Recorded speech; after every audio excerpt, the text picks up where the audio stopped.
Hello, and welcome back to MoJo JoJo's Bizarre Adventure, the one and only Powerpuff Girls / JoJo's Bizarre Adventure recap and discussion podcast. I'm Raven, my pronouns are they, them. And I'm Alison, my pronouns are she and her. This week we are discussing the Miasma of the Void, Cool Ice, parts 2 and 3. So before we get into these episodes, just a reminder to, if you haven't already, to subscribe or follow the podcast. It might be called something different depending on where you're listening. And you could always leave us a comment or a review. We might even read it on the pod. And don't forget to check out our other podcast, What We Pod in the Shadows, where we are watching and discussing episodes of the TV show What We Do in the Shadows, which is a sitcom about vampires living on Staten Island. So you can check us out there as well. Yeah, you might enjoy that one if you'd like to hear about some vampires that are significantly less evil than Dio. Okay, so part 2 of Cool Ice. Polnareff brings forth Silver Chariot and attacks Cool Ice and Cream and does wound him, but he folds in on himself. Back to Joseph, Jotaro, and Kakuin. They can hear sounds of a battle and realize the rest of the group have entered the building. Polnareff curses Avdol for sacrificing himself to save them, but I think Avdol was already dead. There was nothing he could do to save himself, so he pushed them out of the way. A glowing ball starts rolling around, leaving canals and destruction in its wake. So it kind of like eats up everything it touches in a way, I guess. Iggy brings out the Fool, but the ball runs through it. Polnareff grabs Iggy and dodges, then barricades them in a room. But the ball bursts through. They run upstairs, poor Iggy having to run on a newly amputated leg. The ball goes back and forth behind them, punching beach ball-sized holes, like through the walls, like in the hallway, I guess. They could run for the next exit, but Polnareff decides to play hero and runs up the stairs. So they could have run outside, but he's like, no, I'm gonna see this through. And Iggy's kind of like, eh. Yeah, he's like, it would be letting Avdol down. I think he should have regrouped. Yes. But I don't think he thought the other guys were dead, too. I think he thought Gramps and Jotaro and Kakuin. Yeah, that probably is a fair assumption, yeah. Didn't make it. Yeah, especially since they didn't come back. That's why they went in there in the first place. So he thinks him and Iggy have to, like, finish it or whatever. Yeah. An astonished Iggy follows. Cool Ice is surprised they didn't run out the door. They come to a hole in the floor and realize Cool Ice has cut them off. Polnareff crouches and asks Iggy to watch his back. Iggy climbs on his shoulder. Cool Ice comes from under Polnareff's foot, and part of Polnareff's foot disappears, so it kind of like eats his toes. He rolls around in agony. They try to attack with their stands, but fail to wound Cool Ice. They hide beneath the rubble. Dio appears because of the noise, but it's a fake Dio made of sand, and Iggy and Polnareff are hidden in the stairs with the help of the Fool. Maybe they should have stayed hidden. Cool Ice realizes the Dio isn't real because sunlight is coming in from the windows. Cool Ice is real pissed at Iggy for making a likeness of Dio that he destroyed, but instead of taking Iggy into the abyss, he beats the crap out of him, and Polnareff just lays there incredulous. And he's just kind of like, no, knock it off. Cool Ice crazily monologues while kicking Iggy over and over, mad that Iggy created a likeness of Dio, and saying Iggy had no pride. Polnareff brings forth Silver Chariot, finally, and Cool Ice disappears. Silver Chariot twirls his sword and stirs up the sand in order to track Cool Ice. I don't really get how that was helping, but whatever. When he appears, he runs the sword through his tongue. So when Cool Ice pops back up, Polnareff runs the sword through his tongue. Polnareff tells him to die, but Cool Ice grabs him by the neck and says he can't die. He grabs Polnareff's hand and pulls him into the void. Yeah, he takes removing some of his fingers.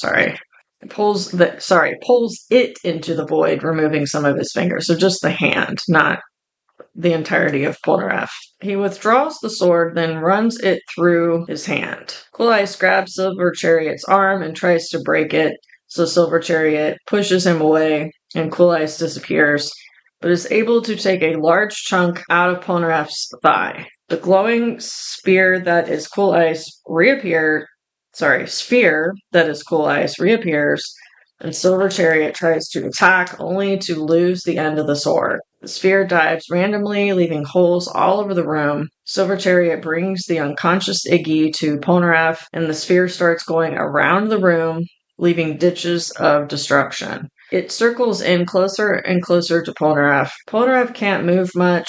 He tries to have Silver Chariot tunnel through the floor, but there isn't enough time. Although sometimes they'll dig some crazy hole and disappear in a way shorter period of time. I don't know. Yeah, after all with the train tracks. I don't I feel like I know he's wounded, but then sometimes he'll move around. So I'm why didn't he could just, once it passed around, he could jump over. I don't know. Yeah, the lack of consistent logic is what bugs me. Polnareff knows he won't be rescued. He tries to have Silver Chariot pull him, but he can't. Iggy used the last of his strength to bring forth the Fool.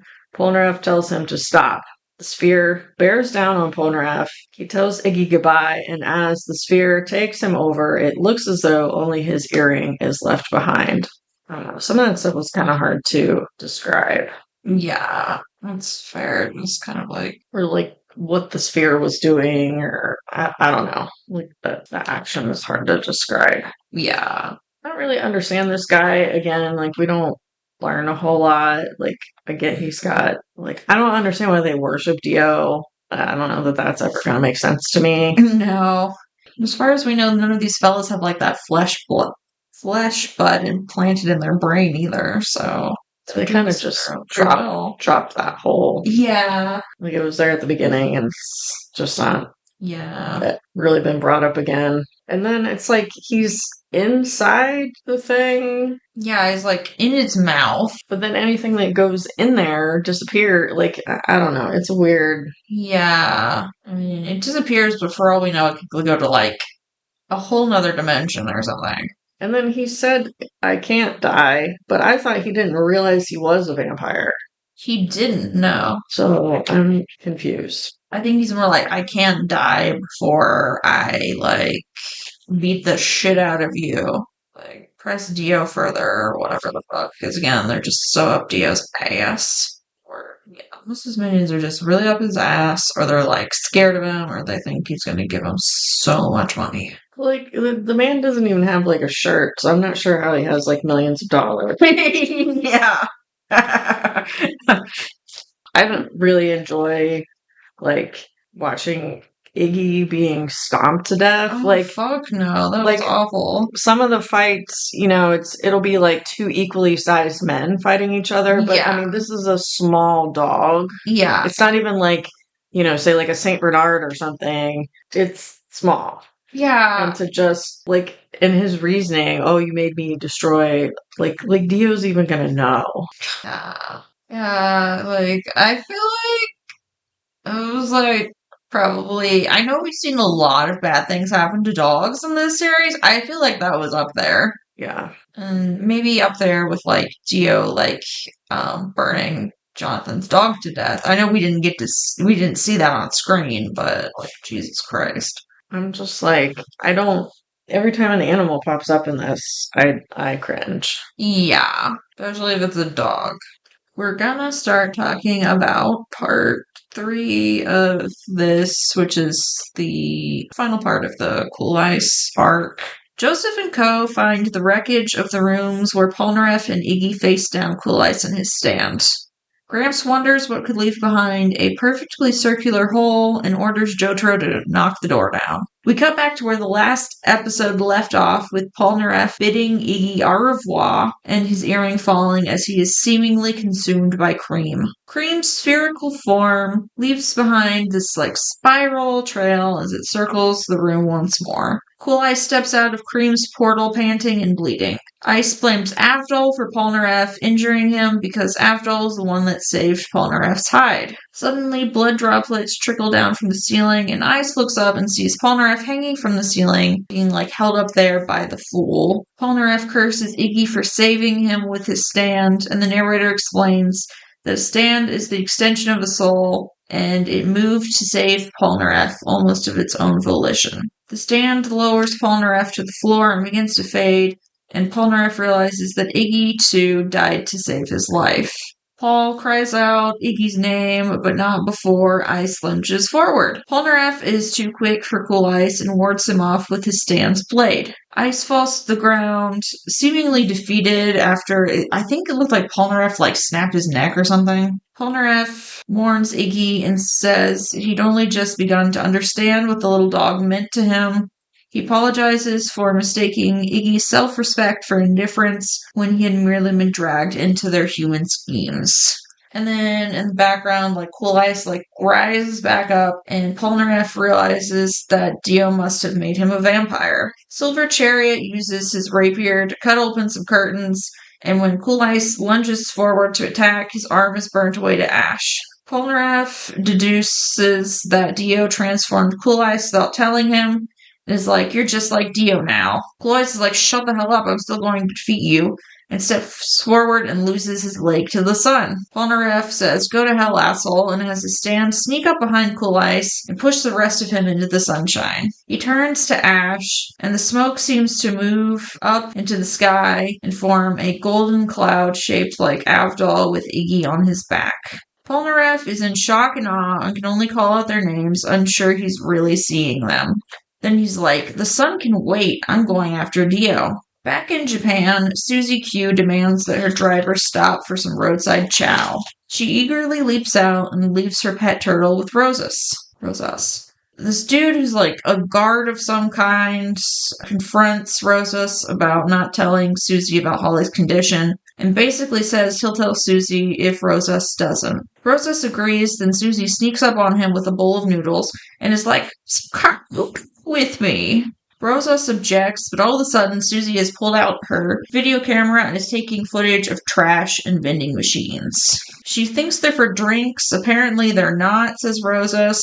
I meant to look up what they were for, but I didn't. And then, because she has the attention span of a bird, she starts filming this big guy in a suit and a Hawaiian shirt who's probably he looks like he could be in the Yakuza or something. The Yakuza guy gets in her face and threatens her, but Rosas punches him out. Rosas scolds Holly for not knowing anything about Japanese customs, and she's deflatedly just okay. Cut to them in the car. Susie reveals she knows Holly is sicker than she let on over the phone, and the guard guy admits that Holly will die in a few days and that Joseph and Co. left to find a way to save her. Rosas apologizes for keeping this a secret from her, and Susie's no. Holly by putting faith into Joseph and Jotaro. She's in 50 years, Joseph has never let her down or broken a promise. And she arrives at Holly and Jotaro's house, and she goes to Holly on her sick bed and talks to her while Rosas waits outside. And he's crying and stuff, I think. Back in Egypt, there's this dude who looks like Vegeta from Dragon Ball, but he has this tiger striped hat, and he vows to defeat the Joestar crew, even though Dio, Darby, and the rest always told him what a loser and a shitty vampire he is. I looked up his name. I don't remember what it was exactly. I just saw that it, the Japanese name translated to idiot, but then, in English, it just says loser, and then they're after loser from the Beck song. I'm I think they were just insulting him. That might not actually be a musical reference. Yeah. The Vegeta lookalike decides he will kill Jotaro himself. Up the stairs come Joseph, Jotaro, and Kakyoin when they see a crying woman. A woman. Yeah, the way Joseph said it was weird. I'm yeah, duh, a woman. She wails and begs him not to hurt her or drain her blood. Joseph and Jotaro convince her they're good guys, then punch her in the face, sending her backwards. The woman is actually the loser guy, and Jotaro and Co. reveal they knew she wasn't human because her hands had been on backwards. The loser says he's stupid, but Jotaro's like, no, you're a loser. This pisses the guy off because he's always getting called a loser, and he leaps at Jotaro and gets him with his fangs, like his stand. Gets him with his fangs. Jotaro has the guy where he wants him though, and says because he's an immortal, Jotaro can use him as a practice dummy for much longer. He throws him through a bunch of columns and pillars. He survives, so Jotaro is satisfied with his immortality and agrees to spare him if he's their tour guide. Dude's like, thing, how did you know the others called me loser? And then Jotaro's just like, good grief, as he always is. So Jotaro's just like, unimpressed, I guess. I don't know. We have like a little after credit scene. We see Polnareff kind of like sitting down and like patching up his injuries, and Dio finally comes out of his little den, and he's like, well, Polnareff, we meet at last. And then Polnareff like gets up and starts climbing the stairs to go meet him. And that's where we leave off. Like they need to regroup and absolutely. Rest or like make Polnareff go to the hospital. Yeah, Polnareff go take a nap or something. The other three can take over. Yeah. I don't really remember what happens here, like directly after this. I mean, I wouldn't tell you anyways because it's spoilers, but like, yeah. I kind of was annoyed that I felt like Polnareff spent more time like having his little grieving scene about Iggy than he did about Avdol when he'd known Avdol for much longer than Iggy. I know it was still like a matter of days, like a little over a month, but still. I don't like that both of them kind of died for Polnareff. No, I don't. In a way. I mean, I guess Iggy was just in the fight also. Right. But they both did kind of die defending Polnareff. I just didn't really love that. Yeah. It feels sort of surprising too in a way, because I feel like usually like Polnareff is kind of Iraqi's like punching bag. He's always like getting like jumped in the toilet, and then he's like, oh, by the way, this guy is gonna survive this big scary fight that will kill Avdol. I'm just not really sure he has like redeeming qualities. Like, he's not super horrible, but he's just like... He's kind of a jerk, and he's very kind of clueless. He's kind of a himbo, but he doesn't have like... He's like not kind enough to be a himbo? Yeah, like not sweet enough. Like, yeah. He leans a little bit more into like snob territory. Like maybe not quite like a preppy 80s villain, but it's, he's not. Well, he's like snobby, but then he's like, here's my trash bag of my supply. Yeah. And I don't know. He's just not like my favorite character. Yeah. And this is like, I feel like this isn't really his fight necessarily either. And then he went through all this, and Iggy too. Yeah. And even Avdol, like those guys, like Kakyoin, like it should be like Gramps and Jotaro at the front of this. Like, I just don't like that they were separated off. Like, I think if they'd all been together, which I know it was kind of like party. It was like nothing that they could control in this case. Because I think that Darby drew them in. Yeah. So it wasn't anything they could control here, but... Yeah, they probably would have survived, like, if they had all been together. Especially if all it really took to ultimately defeat the guy was to knock him in the sun. I know his stand was fucking scary. But I think he wasn't, like, totally changed into a vampire until, like, the last couple minutes, though, right? Because they were in a sunlit room the whole time. Because that's why the guy knew it wasn't really Dio coming down the stairs, because they were in... Yeah. They were in a sunlit room. Like, because it's daylight. So, I don't know. I mean, his stand was...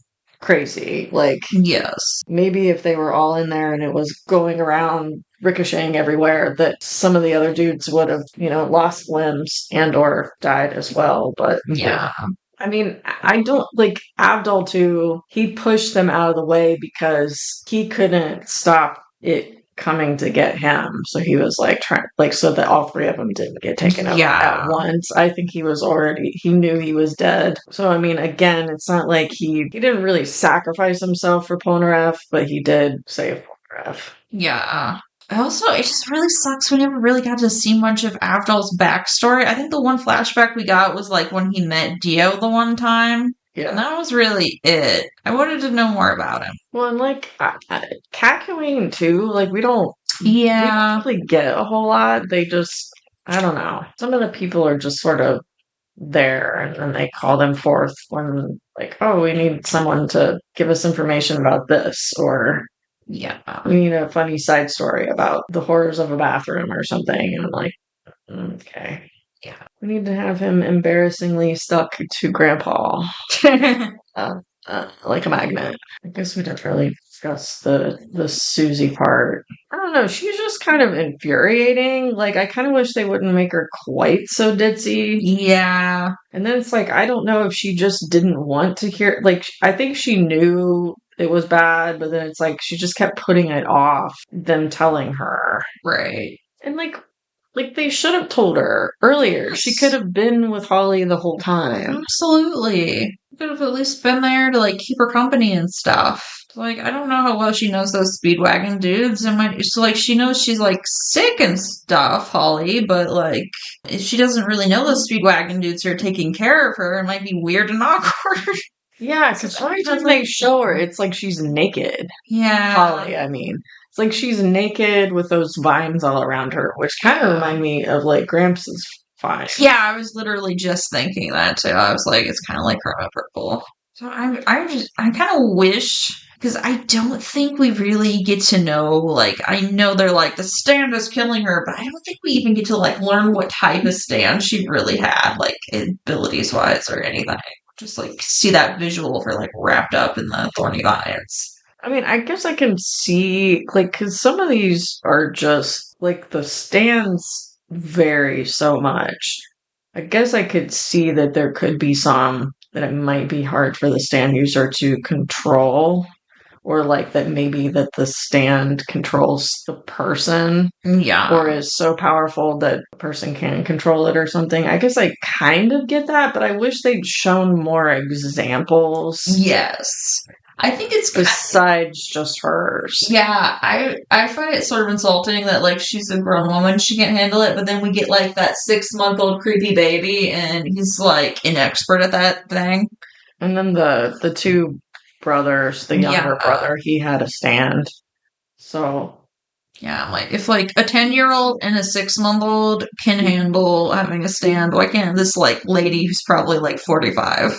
Yeah. So I don't know if it was explained really well. The woman that was at the top of the stairs, and it was the loser guy. Yeah. It was like, what, on the back of his head, he had a woman's head? Yeah, he had like a woman's head and then like boobs. And then like the arms were on backwards because he still only had the one set of arms. So it's like he looks like a man in the front and looks like a woman in the back. Yeah. Or something like that. And that was his stand. I could kind of see them calling him like, it's not much of a stand. Yeah. Really doesn't come handy in that many situations. I mean, it could be helpful. It could have been helpful with like, I feel like Polnareff probably would have fallen for her if she was just like out on the street or something. Not in that particular building. Yeah. Maybe. But like when they're still out like being oblivious, like there can't be any stand users around here. Couldn't possibly be that person wearing like fucking Gucci. Yeah.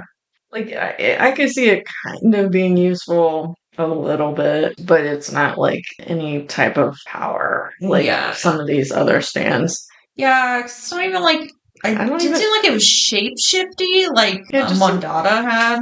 It almost seemed like it's just like how he was. Yeah. It didn't seem like it was a stand. Yeah. It wasn't like a separate entity. Yeah, like some of the vampires, like in part 1, seemed like they got some weird abilities, or like Dio was like splicing people with animals. So there's like a guy who had like a dog body. So is it more like he's just a vampire and not a stand user? He might just be a vampire, yeah. Okay. He's just a vampire that's just real fucked up. Oh, how you describe. I was like, he looked like a jester, like crossed with a devil or something. But then I guess the whole devil part I was saying is because he's a vampire. Yeah. Yeah, you probably have seen the Dragon Ball guy who I'm saying he looks like, but I'll just show you him for reference.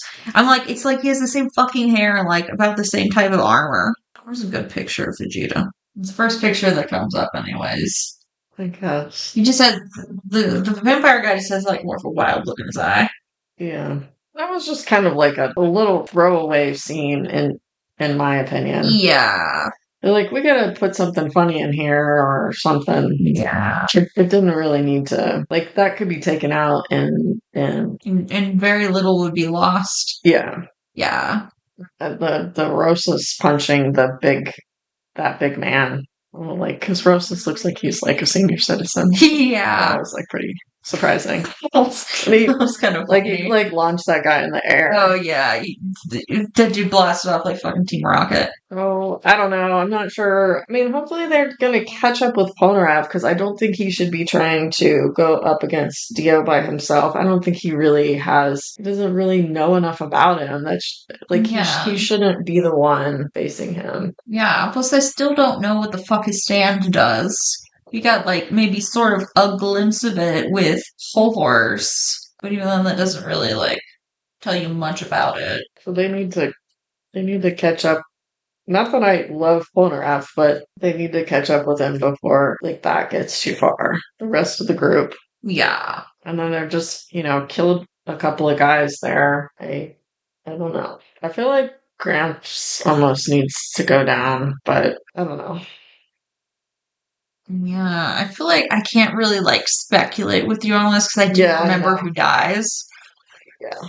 I don't feel like it's really Polnareff and Cockeween's fight necessarily. Yeah. I know that they were kind of brought in initially against their will by Dio. Yeah. And I think Cockeween at least even met Holly, but Polnareff didn't. Like, I don't... Yeah, he easily could have fucked off after he got his vengeance for his little sister. And all these stand users, is there not other good stand users in the world? Like, why did the I'm always blaming the Steamwagon Foundation, but why did they not track down like some good guy stand users? He was like it that they could have brought in and helped.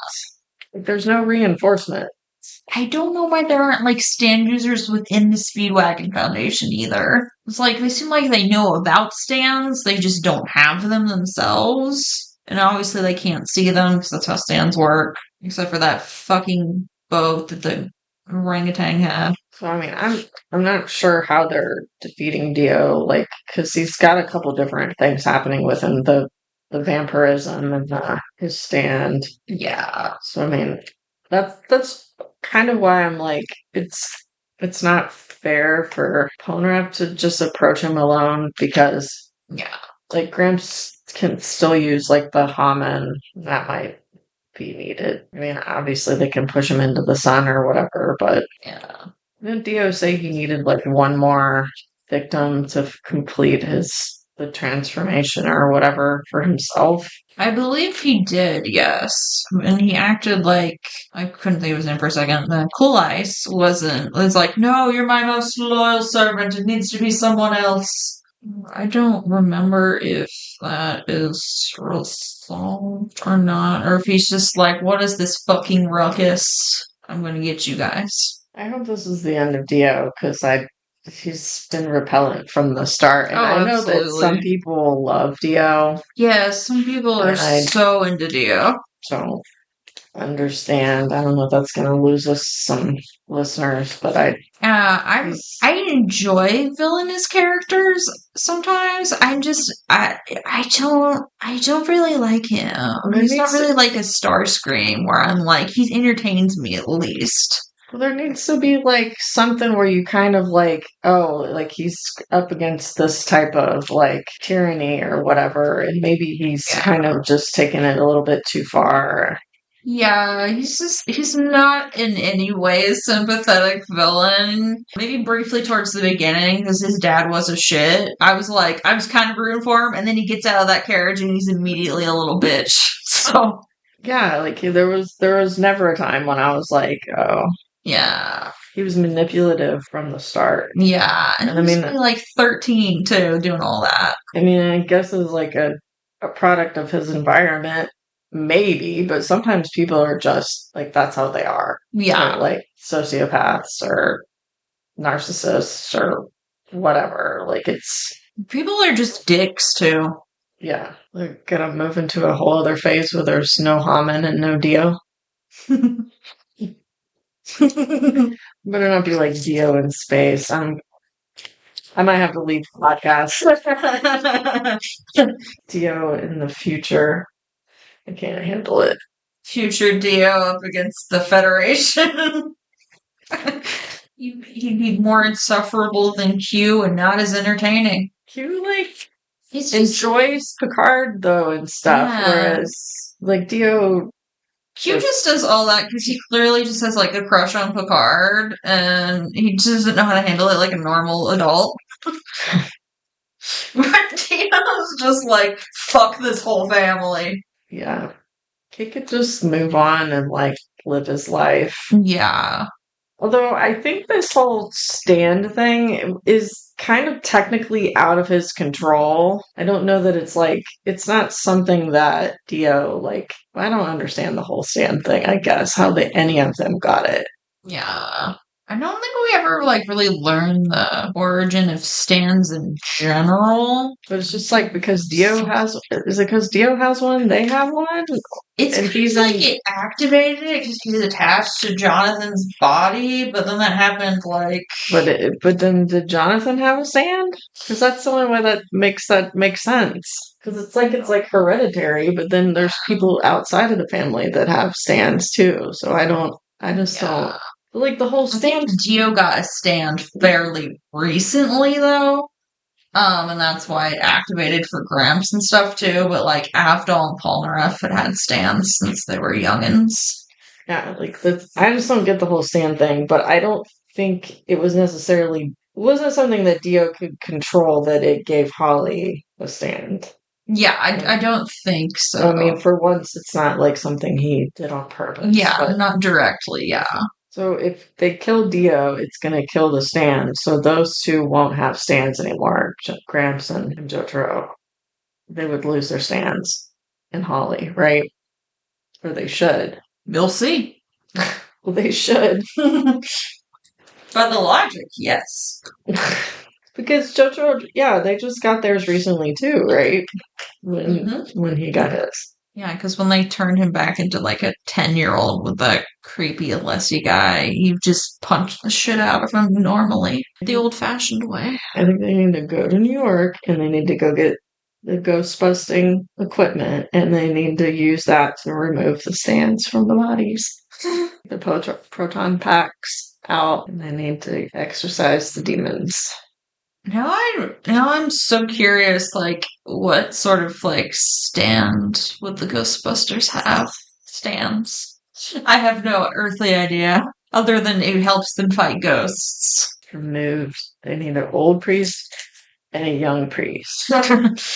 Maybe that's what Dio needs. I need to exercise his ass. Yeah, get rid of his vampirism. Some holy water, and some garlic, and some silver bullets. Yeah. Trick him into eating a pizza, and then when he's rolling around in agony because he ate garlic, just sprinkle some water on him. Tune in next time. We're in our combo here. We're going to be discussing Dio's World, part 1 and 2. So is this going to be the next one's like, is there just like 3 more? How many episodes are left of this? There's 4. Okay. So there'll just be 2 more episodes of the pod. So is this next one a 3-parter though? Yes. Again? Yeah, it's a 3-parter. I thought so. Yeah. So we'll have those last 4 episodes to discuss.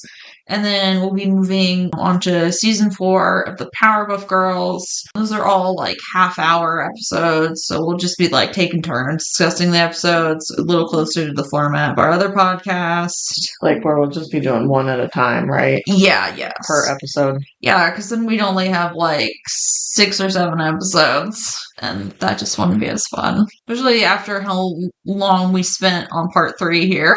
Yeah. If you haven't already, hit all those buttons for us. Like or subscribe, comment, follow, leave us a review, recommend us to your friends, etc. And yeah, we might even read your comments or your reviews on the pod. And don't forget to check out What We Pod in the Shadows. Yeah. Smash all those buttons for us. Absolutely. And so until next time, I'll be the roundabout. Goodbye. Goodbye.